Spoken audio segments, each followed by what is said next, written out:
I'm Mark Egan and you're listening to the Voice of Insurance podcast, produced in association with Advantage Go. Release your underwriters to underwrite with Advantage Go's underwriting platform. Today's guest has quickly shown himself to be one of the industry's most accomplished leaders.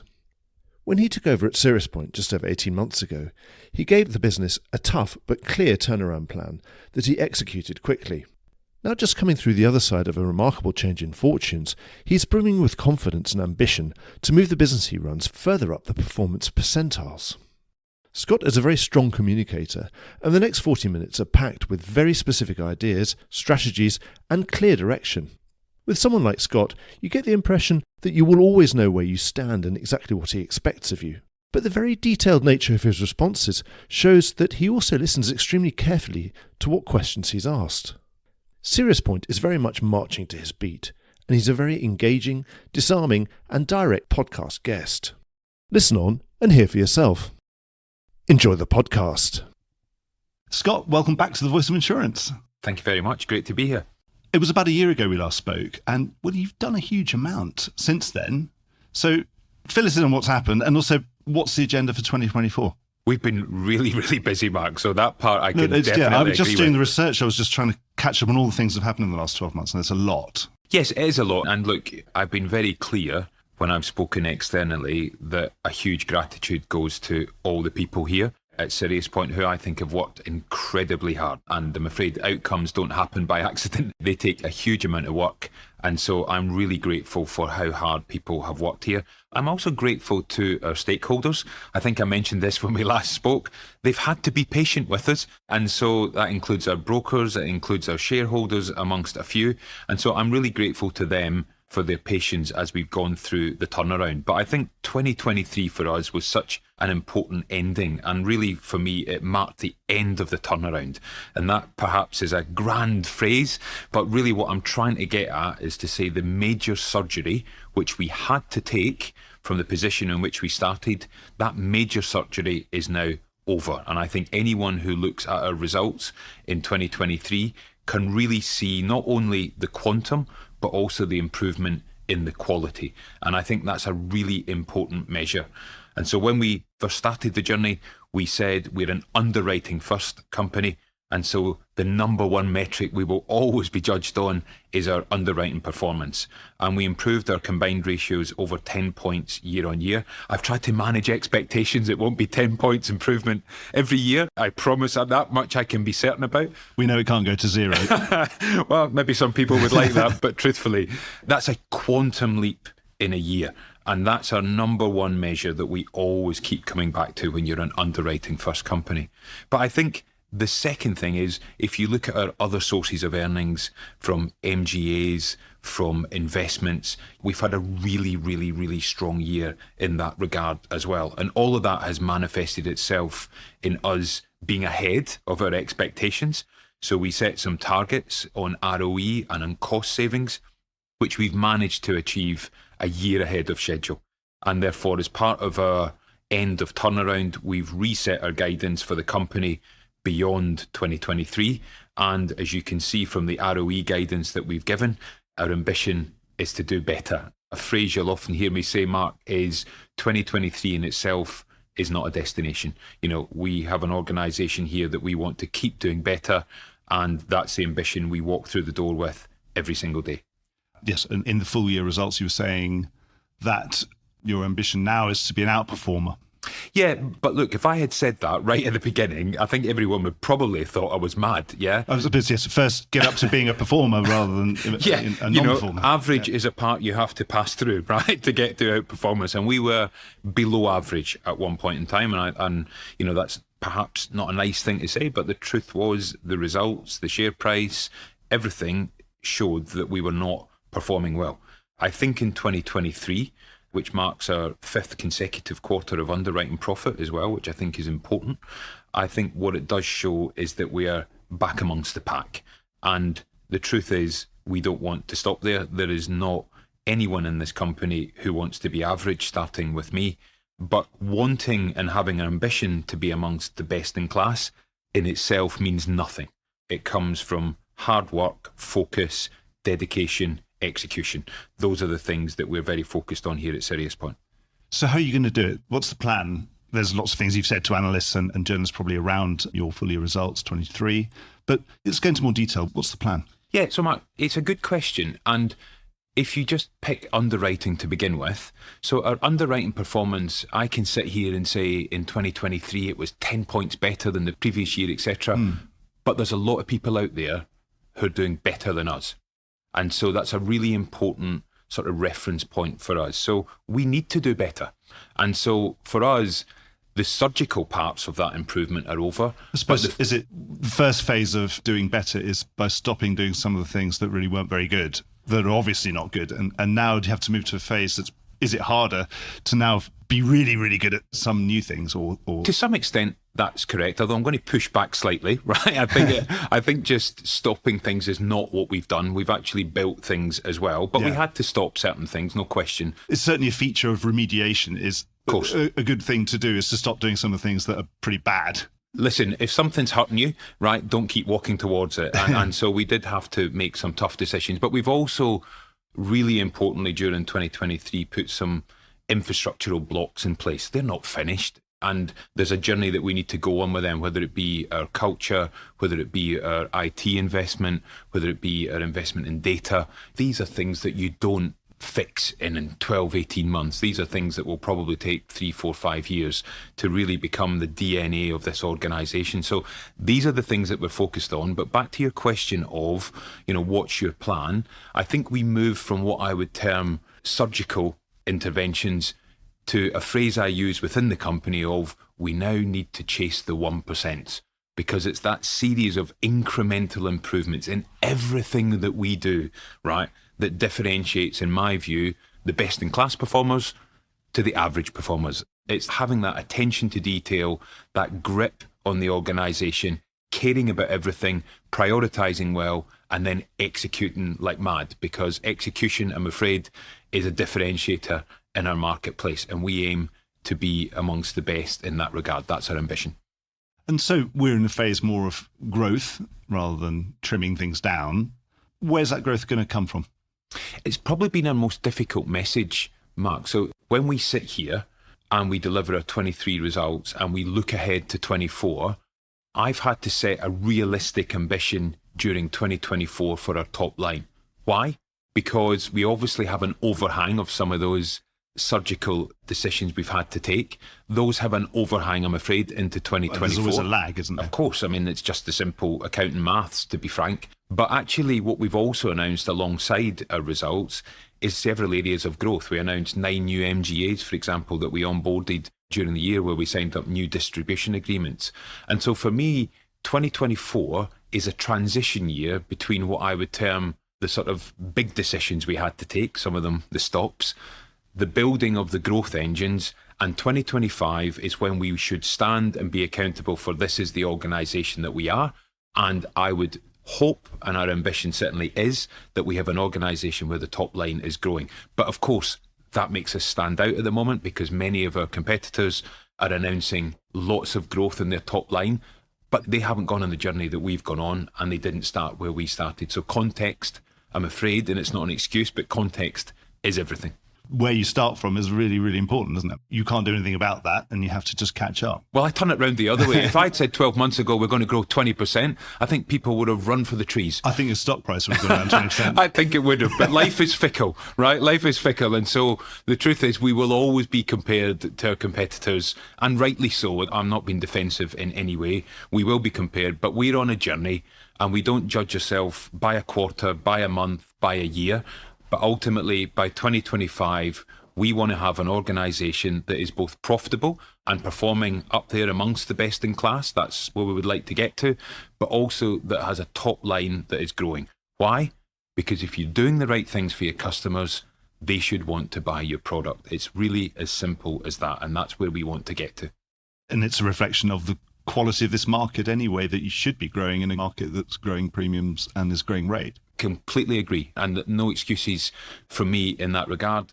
If you'd fast forwarded to 25, 26 with the current market conditions, I'm confident we would have grown our top line. Unfortunately, you don't turn around profitability and make 10 points improvement in combined ratio just by not taking tough decisions. And so we've had to take some of those tougher underwriting decisions that you've alluded to. So I sometimes feel that sounds defensive, and maybe it's just my inner voice telling me that, but the truth is that's the journey that we've been on. And I think if you spoke to any of our stakeholders, our shareholders in particular, but also our staff, I think we feel immensely proud by the profit turnaround, and that gives us lots of flexibility to build from as we look to the future.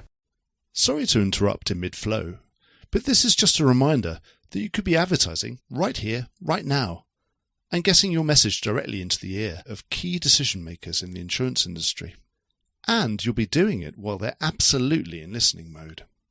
The podcast is the medium of the future, and so is audio advertising. Contact me on mark@thevoiceofinsurance.com, and I'll do everything I can to get you started. Because of that lag, obviously you've added things and it takes ages for those new things to start producing and to start coming through and start filtering through to the numbers. Have you already sort of done everything that you need to do? You feel that given the teams that you've onboarded and what you've already done, are you already confident that a lot of that growth is already effectively going to be there because you've built it? But of course it takes 18 months for the premiums to come through. I don't think you can say that, Mark. I think that would be sort of stretching it somewhat. I think we can add more. Yes, is the answer. And so let me give you a great example. London. Yeah. I've said, I think when we last spoke, that our London infrastructure is large for the premium that we currently write. Yes. But strategically, the London market offers us a fantastic environment to sell our products. It aligns so well with our specialisms, and therefore over time we want to grow that. I think we're hopefully going to do that in 24. That's our ambition.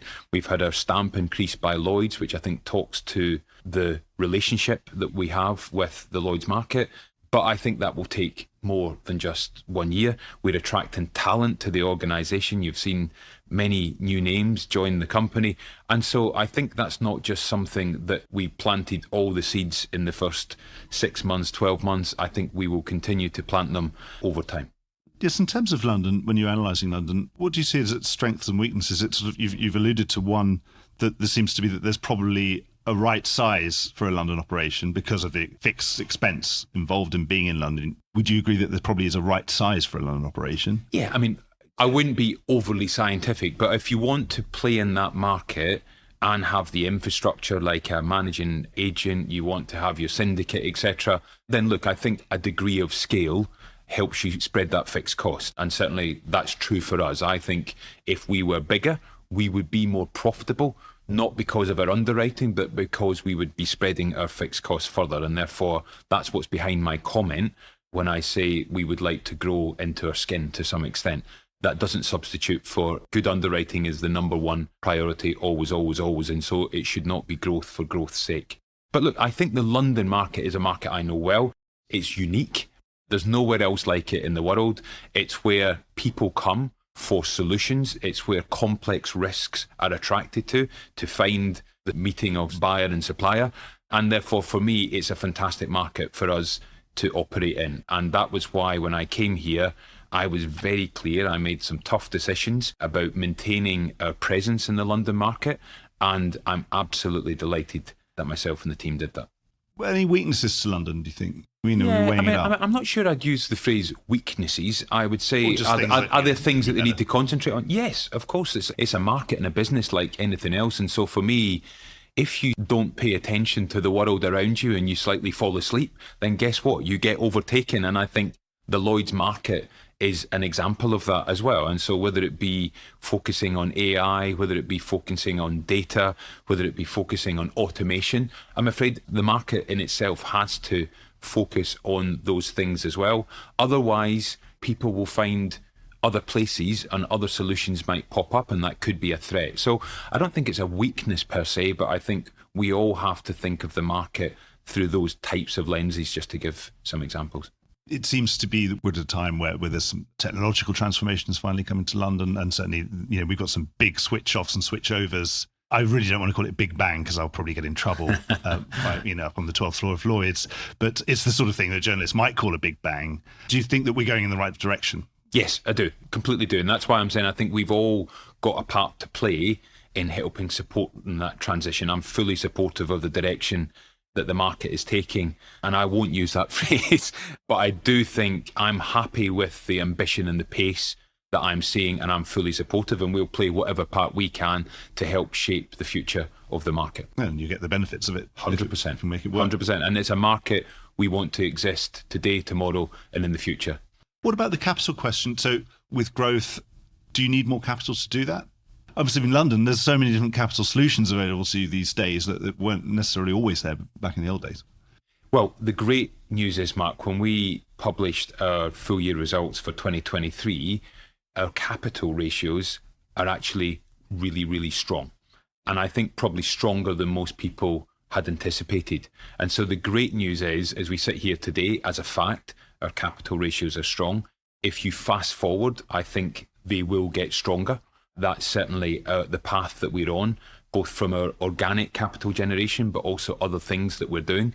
And therefore, the capital strength of this organisation, I think, without repeating myself, is going to be a strength. And I think never underestimate how important that is when a customer needs you to be there tomorrow to pay their claims. And so we're not capital constrained, and therefore for our growth ambitions, we have plenty of capital to support our ambition, but we also have capital as well to support the investments that we want to make and take in the business. And that's most because it's retained earnings and just you generating your own. So yeah, correct. I mean, look, we've done a number of structural things as well. We've talked before about cost expense. We've done cost out, we've done MGA disposals, we've done an LPT, if you remember. I think on our last call we talked about that. These are the more structural aspects that have helped our capital. But of course, the number one priority always will be organic capital generation from both our underwriting business, our MGA, consolidated MGAs, and also our investments.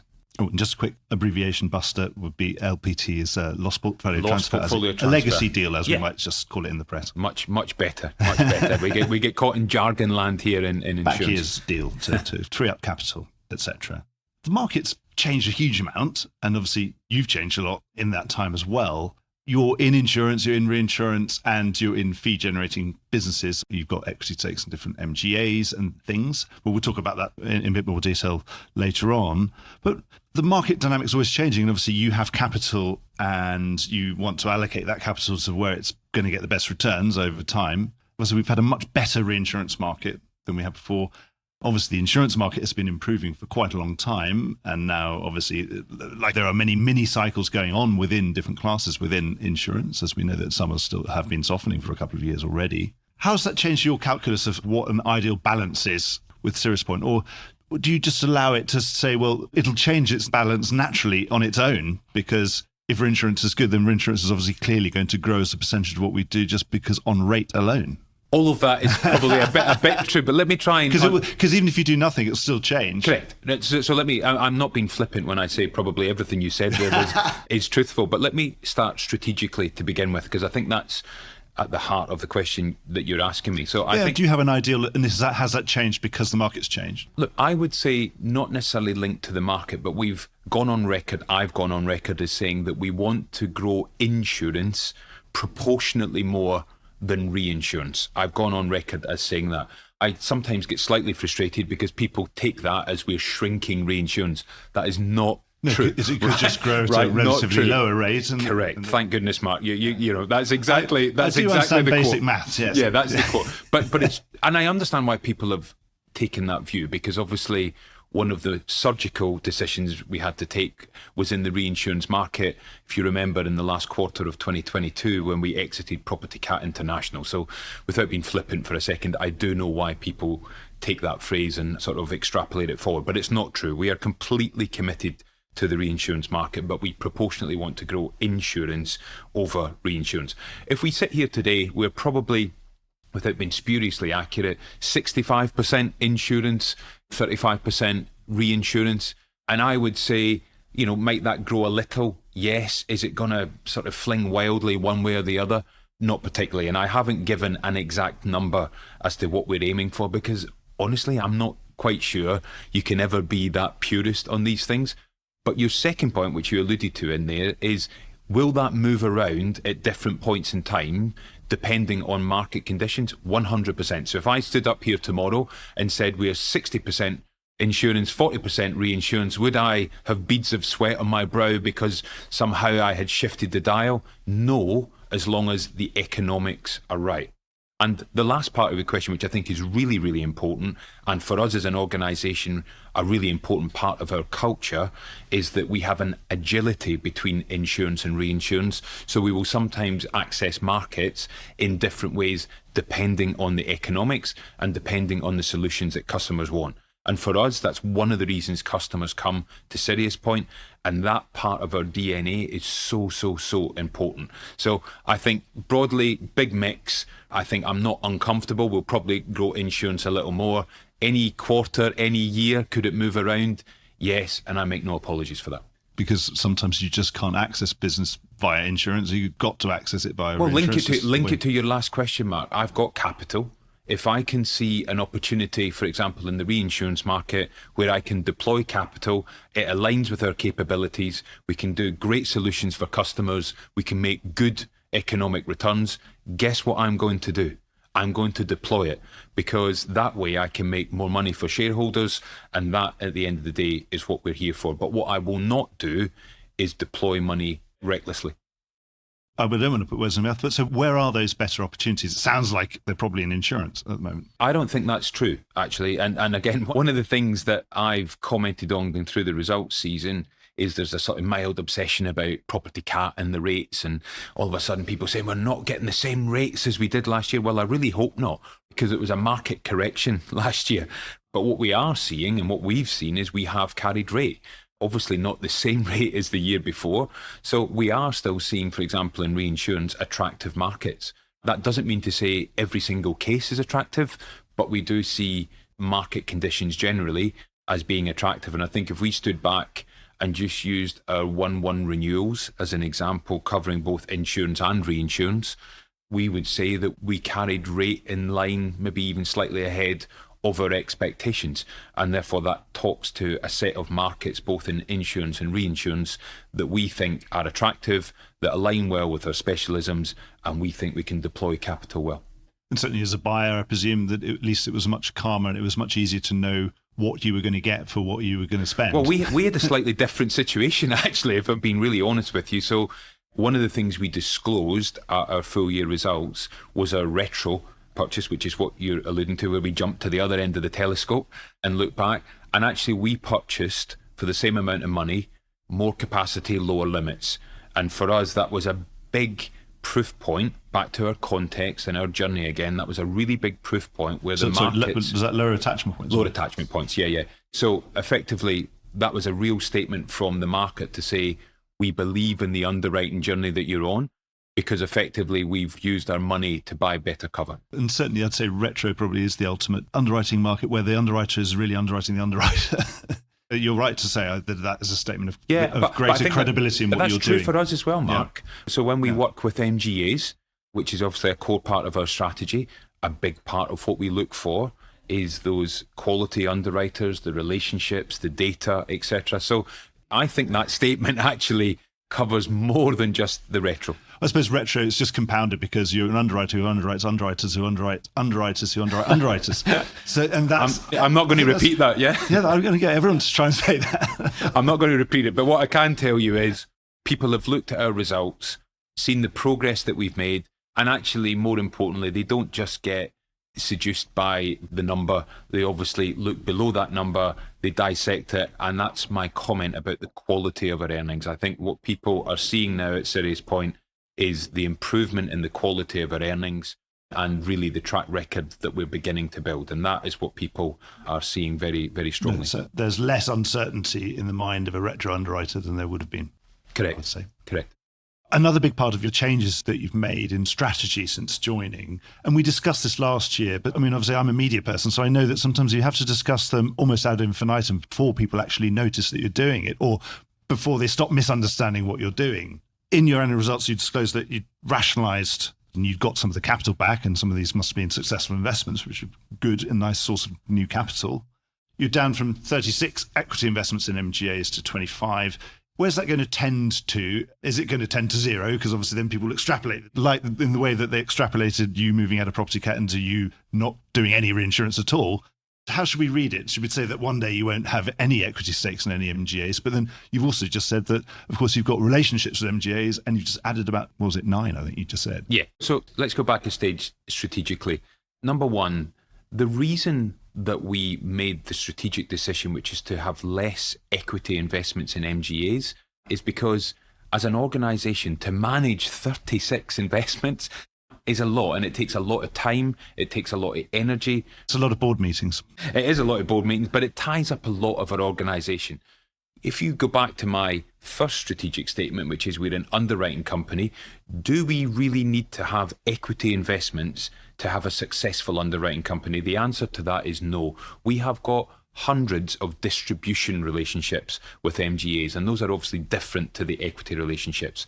So therefore, we went on this journey of saying, look, it's just a lot of work and we can't manage that many different equity investments. And so we've been shrinking them. And I think at the beginning, people might have thought there was a capital problem and therefore we had to sell them really quickly. And I've used the phraseology almost, was it a fire sale? I think we've managed to push that to one side and say, no, right, it's not, and go back to my earlier sort of comments on capital. So what we're doing is we're just working this through thoughtfully and carefully, finding the right buyers for all of our equity investments. Lots of times that's the existing management teams of the MGAs, but I think over time, I'm not going to answer the question on exact number, but what I would say to you is that we will have significantly less. I am not uncomfortable with having some. And so as an example, if I use an example, we have a 100% ownership of IMG, which is an MGA that's tied to our accident and health business.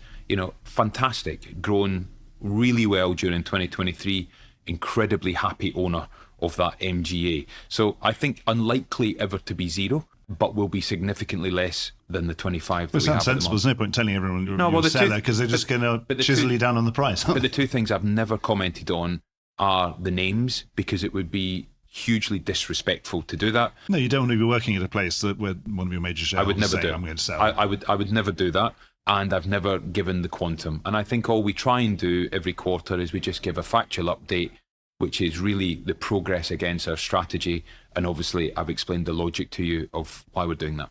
And of course, carriers often end up buying MGAs because they make a ton of sense, and sometimes they develop to a point where it makes a huge amount of strategic sense to then bring them on board. Yeah, and I think, look, for us, I would never say we would never buy another MGA or take an investment in another MGA. But what I will say is that we won't have 36. So it's not your modus operandi anymore, and it's not part of what was part of the story. It's not, but what we have got is fantastic distribution relationships. In fact, of the 11 that we've exited, I can't remember the exact number, but I would say around 2/3, we've actually signed long-term distribution agreements. So actually they see us as a valuable partner going forward on the distribution side, regardless of whether you're an equity owner or not. And I think that really vindicates the strategic direction that we're going in. And you referenced it earlier on, but just to keep providing that clarity, we've also brought on 9 new distribution relationships, not equity investments, distribution relationships. And so MGAs are a critical part of our strategy, but we don't need to have equity stakes. Yeah, and what about that hybrid model that has really grown enormously? Does that hold any appeal? And because it's capital light, the idea of being more of a fronting carrier for some of these MGAs, does that appeal at all? Or is it something? Not really. No. Not for us. And the reason is our DNA, if you go back to my comment, is we're an underwriting company. Yeah. And therefore I want people to come to us not to rent our balance sheet per se, but because we actually bring underwriting expertise to the table. And so that's where our strategic focus is. And so backing those MGAs is where you can see some underwriting talent that you Correct. ideally wish they were working for you, but they're not available, or they're doing something special, or they've got their own ambition, and some people just don't want to work for a carrier. I suppose it's just the way it is. I'm not sure I quite agree with exactly that phraseology. Was it because there's some talent that just won't work for a carrier? Well, I think some underwriting talent. What we look for when we partner with an MGA is a partnership. And so that phraseology is really good. There are things we bring to the table. We bring a lot of portfolio information, data, richness. They can bring some front-end customer relationships, front-end trading underwriters. But the truth is, what we're looking for in all of our MGAs is that partnership where we each bring something to the table, and it's that outcome that ends up in good outcomes for customers and good performance. And we're very, very, very selective, Mark, about who we'll partner with. And I don't want that to sound like I'm being judgmental, because the same is true the other way. But we very rarely ever work with an MGA that we haven't gotten to know over a long period of time, we built up a relationship with. We don't step into these relationships easily. And actually, one of the things when we do step into those relationships is we've just created a new centre of excellence for onboarding MGAs. That sounds very grand. What does it mean? It means that we want to bring the two companies together in a really thoughtful, joined up way, whether it be on data, whether it be on oversight, whether it be on governance, whether it be on day-to-day trading. And if you do that really well, then actually you feel as one. And that for me is a raw ingredient of success in that type of relationship. That's interesting, because actually we talk about paper and it sounds quite dismissive when you just say paper as an MGA. And it's nice that you're saying actually you want MGAs that really value some of the things that you can bring, i.e., wider data on that class of business, for example. Correct, but you both have to work at that. It doesn't just happen. You have to try and have a relationship. Correct, which is why the onboarding aspect of it is really, really, really important. So there's a relationship, there's a human part to it. Of course there is, yeah. You have to have a chemistry, you have to get on, you have to respect what each other bring. But then there's a sort of, dare I say, infrastructural, mechanical part to it, Mark, where actually making sure that you bring people on, you build the data pipes to make sure that you're sharing information, and that's both ways, that you create a sort of oversight model around it where you have the opportunity to review performance, bring portfolio information, discuss, debate, agree. That all doesn't happen by accident. And if you can get that right, that's where the secret sauce is. In terms of that opportunity in insurance, we've had this really big shift in the US market from admitted lines to excess and surplus lines. So I moved to wholesale from commercial retail, should we say. Are there any signs of that big shift changing or slowing down? Because in the past, it's been very cyclical. No, I think it's a long-term trend, would be my view. I think as customers get more sophisticated and risks get more complicated, I think it's a long-term trend. I think at any point in time, you can have what I would call movements between, right? But I still think the trend is in the direction you've just articulated. So we need to make sure as an organisation that we're thinking long term in that regard, and making sure that we're setting the organisation up to take advantage of that. Is that because just risks are getting more sophisticated, and also the perils seem to be more sophisticated? We'd say property was the risk of the 19th century, and it's become very static and quite boring. And of course, suddenly it seems to have got not boring at all, because the risks that affect property have suddenly become more dynamic. I agree. Storms and floods and wildfires, things that we didn't really have to worry about before. Suddenly they've become so dynamic, and a building just sitting somewhere, we thought we'd probably work that out, and now it turns out we haven't. That's my point. I think the long-term trends are customers want better solutions because their risks are ever evolving, more complicated, changing. And that's why I think that's a long-term trend. As I say, at any point in time, I think you can convince yourself it's not, and you can move around. But I think if you look at the data now over a period of time, you can see that it's a trend, and that trend, I think, will continue. It's hard to underwrite that in an environment where you have to file your rates and forms for 12 months and stick with them and kind of, I think that in the future won't exist, honestly, in my view, because I think the world is a much more dynamic place. And not just the world's more dynamic, but I think we've got much more opportunity on a real-time basis to use data to help us really improve the underwriting sophistication and improve the outcomes for the customer. And therefore, doing something that's so static, I think it doesn't matter what industry you're in. I think that type of approach to the world that we live in today is probably on a long-term basis going away.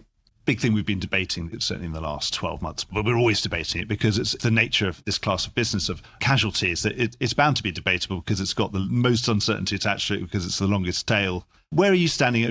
We're debating casualty in general and US casualty in particular. Where's SiriusPoint standing in this part of the debate? It's definitely one of the most debated topics through the 23 results. Look, I think if we stand back, we obviously participate heavily in the casualty markets, and we're happy to do that. So there's no risk appetite issue in that space. But I think like everyone else, we're thoughtful about the long-term trends, about the inflationary pressures. And so we do spend a lot of time analysing the trends, analysing the data. That does not make us unique, but we obsess about it in the same way that I'm sure many of my colleagues and my competitors do as well. But if you stand outside of this, for us, we take a very prudent approach to our reserving. That doesn't mean to say we get it right all the time, and that's, of course, life is not like that. But we start in a place where we tend to err on the side of caution. And I make no apologies about that. I explain it that way to our investors, to our board, to everyone. And therefore, what that should mean is that we have less issues over time. Now, that coupled with making sure that you're looking ahead, making sure that you're understanding trends, making sure that your rates are keeping up with it, these are really, really, really important dynamics in the casualty classes. And so the big talking points were some of the older years on casualty.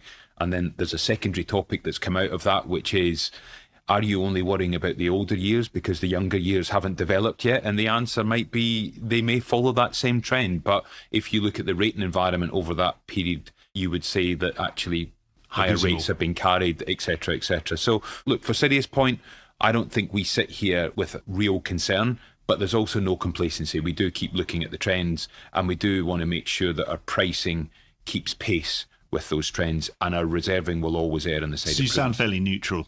The word I honestly would like to use is we're not complacent.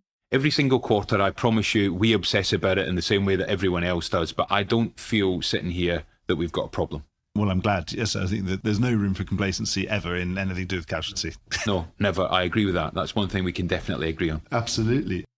We were talking about technology and data, and we were trying not to call it Big Bang, but what I was saying, some of the technological changes that are coming to the wholesale, global and specialty and reinsurance markets, which are really interesting. What do you think the long-term consequences of these are going to be? And it's certainly you just said earlier that this is a 4 or 5 year thing for you. So obviously it's something you've thought deeply about and a strategic plan. Year 5, year 6, where do you think we might be if everything goes really well? Look, it's such a big topic, and sitting here today, I don't think we know some of the data trends that are coming through. And one of the slight worries I have about our industry, our sector, is that we occasionally slap ourselves on the back thinking we've had an innovation that another industry and sector has been using for a decade. Look at the retail sector and the data that they have and what they've done to analyse customers and behaviours and habits. So one of the things that I worry about, not about SiriusPoint, I'm talking about the industry in general, is are we really keeping pace with the data trends and the ability to use that data, analyse it and risk price with it? I think we have to keep pushing ourselves, and certainly within SiriusPoint we're trying to do that.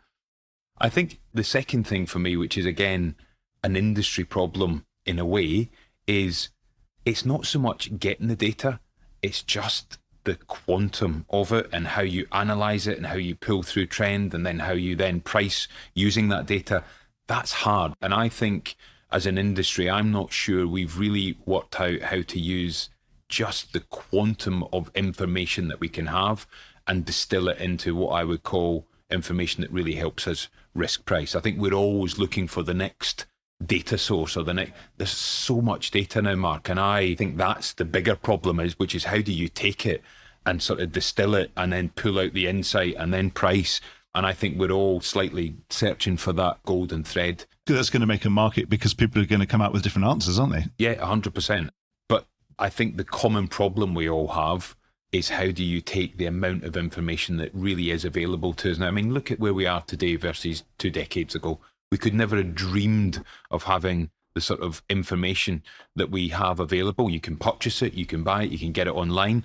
But what really does make a difference for analysing risk A, risk B, risk C, that's the part that I think we as an industry are really pushing ourselves to understand more fully.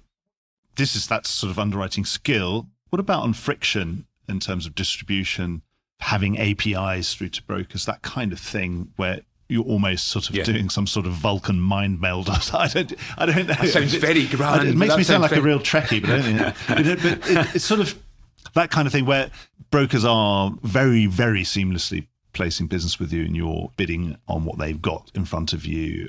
And how far could that be automated as well? Well, I think you raise a really important point here, which is the use of automation, data, etc., to streamline processes and make you more efficient and effective. And it's not just one or the other, it's both. No excuses. We work in an industry where on average the margin is 5 to 10%. We're not working in an industry where we've got 50% margins. Therefore, go back to my earlier phrase that I use within SiriusPoint, keep chasing the 1% because the 1% matter. And therefore, we cannot be complacent as an industry, whether that be the Lloyd's market that we talked about earlier on, whether it be individual companies. We have to keep going after ways to use technology to help us be more effective and efficient. That said, I think there is a real skill in underwriting, and therefore that part, that deep specialist knowledge that people have to deeply understand a customer's requirements, a customer's risks, and then actually take them and price them. I think that part of it at the front end is super, super important, particularly in a lot of the more specialised lines. I think if you're in personal motor, then it's a different sort of underwriting skill. But there can be no excuses in the value chain, if you like, in going after efficiency and effectiveness. And so things like AI, would you see them far more as a productivity tool, something that's going to help ingest a lot of information, put it in the right format and help price it, and help that underwriter do more and do it better, and therefore, obviously, just by definition, improve their expense ratio because they're able to be perhaps, twice as productive. I don't see it because I think you're slightly blending things there when you ask that question, which is you're describing both efficiency and effectiveness, yes. Right? So do I think that we can use AI to help make parts of the process more efficient? 100% I think we can, and we need to keep pushing ourselves, was my point earlier Just on. some of the basics. But so we don't do that, so send that away. I think stuff can be done in the process chain, and I think that's true in every industry in the world. The part that you then started to share is the ability to give information quickly in a really user-friendly way, if you like, to our underwriters to help them make better underwriting decisions. That's the effectiveness part. That part for me is where the juice is. Okay, and that's where the jury's out as well. Maybe because it's hard. It goes back to what I said earlier on. It's that how do you take everything you pour in the hopper and bring it all the way down to a particular risk and make it relevant to that risk evaluation? That's the part that's hard, because it is hard, but that's the part that if you get it right and deliver that information to the underwriter in a way that helps them evaluate that risk, that's where the magic will happen. Sounds like a JFK speech or something. I'm trying to remember. I'll misquote it, but we don't go there because it's easy. We go there because it's hard to do, and it's worth doing. Well, listen, it's better than your Vulcan phrase, right? From a similar era, all this stuff is dating me. Star Trek versus JFK, I'll let you. Dating me quite a lot. So SiriusPoint's quite a small entity within this great firmament of the market. Is it of a scale that you can guarantee independence? There are lots of small entities that seem to be fine, but they tend to be defined by a particular niche or something. It's interesting, Matt, because if I go back in my career before SiriusPoint, I've worked for large organisations, I've worked for smaller ones. The truth is, if you do any sort of evaluation of companies in our sector across the marketplace over 2 decades, you will see categorically that small to medium-sized companies perform better. And therefore, if it was just as simple as scale delivers better returns, I'm afraid that statement I've just made would not stack up. And therefore, that's why some of the attributes that are really important to our culture, like agility, like collaboration, these things that are really important, I think those are really, really, really differentiators and get into what I would term that best in class level. So is scale important? I think you have to have enough scale. So we're 3 to 4 billion premium. I think that gives us enough scale. If you break it down into component parts, we had a conversation about our London book in isolation. I think we need to be larger in that particular market. So I think there's always parts of it where you can, but at a macro level, I would take small to medium size, perfectly formed, high performing ROE for our shareholders every single time, because I think the Goliaths over many decades have not performed at the same levels. You reminded me there was a really good study by the Insurance Insider of all the syndicates and Lloyd's, because obviously you get decent data on that, and they did those kind of quadrant analysis. They did a correlation sort of exercise of size and performance, and they couldn't really see any. There were loads of small ones that were doing great, loads of big ones weren't doing great, loads of big ones that were doing great, and small ones that weren't doing great. And there was no real correlation. So we'll have to take issue on your small and medium's better. I don't know if it is. Well, I was talking about more, but there are some not better just Lloyd's. I was more talking about the insurance industry. That's the only thing I've got data for, but obviously it's a reasonably large sample. Yeah. So look, I think, however, we can both violently agree that there isn't a definitive case to be made for scale means you're better. And as I say, I think my rationale for that is really straightforward, which is just having scale and therefore the efficiency benefits, if you like, of having scale don't overcome, I think, many more important ingredients like attitude, execution, lack of bureaucracy, etc., etc. That is really the point I'm trying to make. No, there's a good point. Skill beats scale any day. And much better ways in it.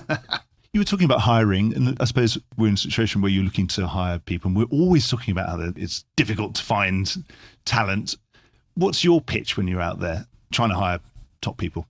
Well, look, let's go back a stage. When I first came here, and because of the context, again, of this organisation, we found it difficult to attract people to SiriusPoint. That's a difficult part of the journey because you want to effect change, but people are apprehensive about joining the organisation.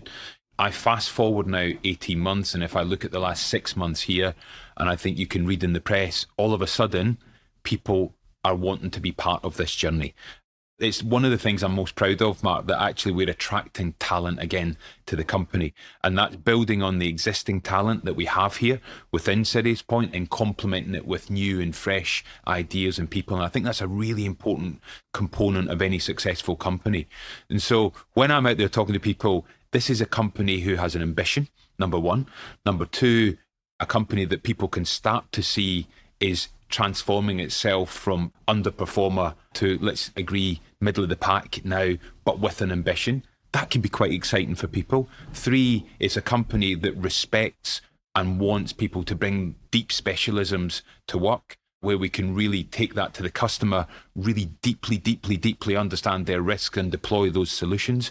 And then I think the fourth part of it is our culture and what we stand for here and how we work and how we value our people. And actually, that's a big part of what people feel every single day when they come to the office. Am I valued? Am I respected? Do I have a voice? What does it feel like to work here? I think if you can get those 3 or 4 things over and you can hear the passion in my voice starting to come through, I think it's a place that people want to come and work. And that's been our experience over particularly the last 6 months.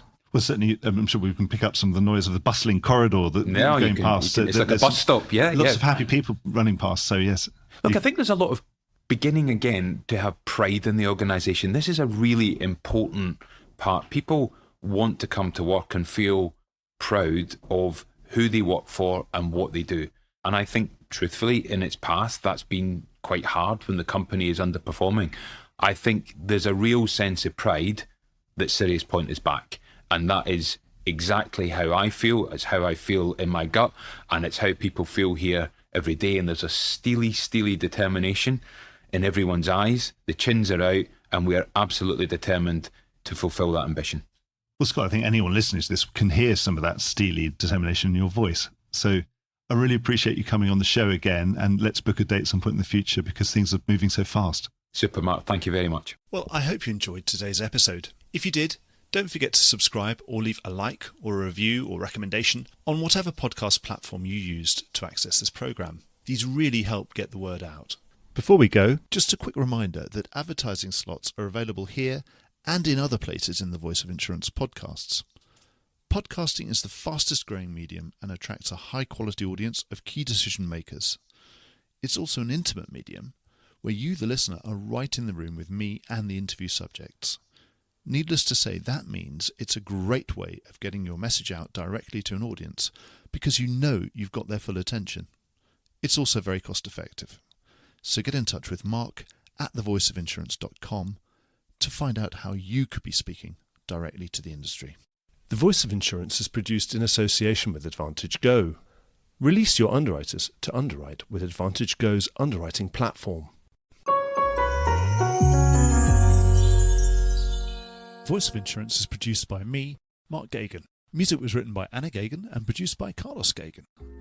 Check out more podcasts and written comment pieces at www.thevoiceofinsurance.com.